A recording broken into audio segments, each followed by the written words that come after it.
Today's lesson is lesson 122, identifying square roots of perfect squares, approximating square roots, and using a calculator to find the square root of a number. So we're first going to find the first 12 perfect squares. Now we find this by multiplying a number by itself.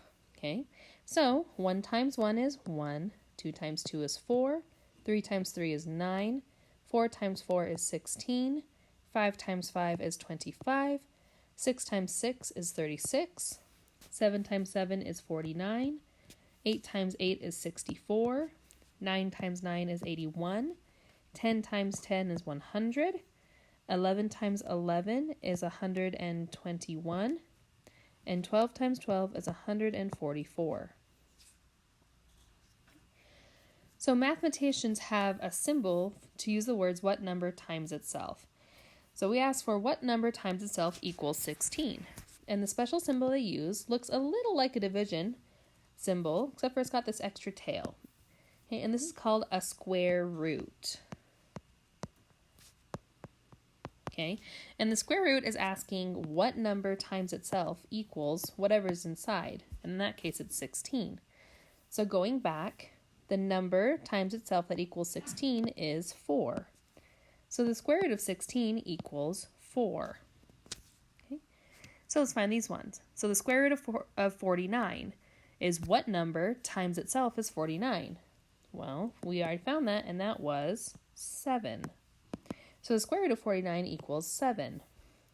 Okay, square root of 81 is square root of 81, and that's going to be equal to 9, because 9 times 9 is 81.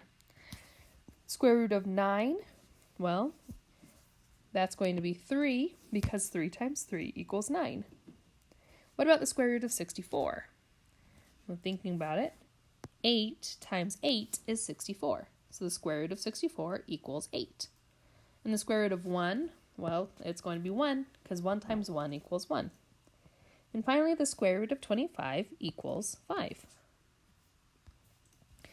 All right, this time we have the square root of 15.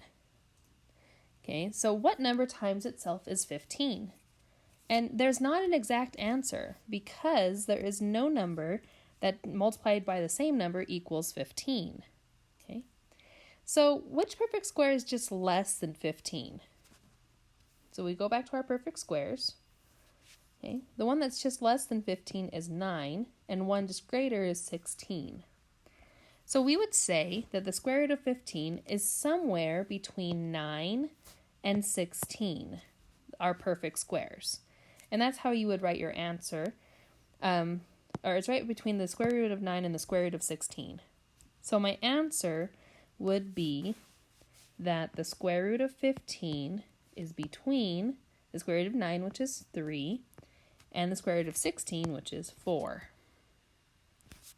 So I could write between 3 and 4. Okay, what about this one? So I have the square root of 34. Again, there's no exact answer, so I have to think what perfect square is just less than 34, and that would be 25. So I'd be looking for the square root of 25, and the one just greater than that would be 36. So the square root of 34 is in between the square root of 25 and the square root of 36.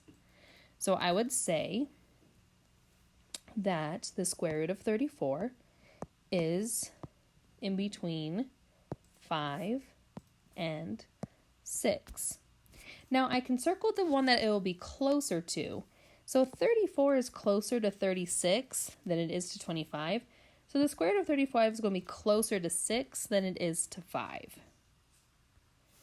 Okay, now we're going to do this one as our last one. So the square root of 52. Okay, again, it's not a perfect square. So the square root that's just less than it is the square root of 49. Perfect.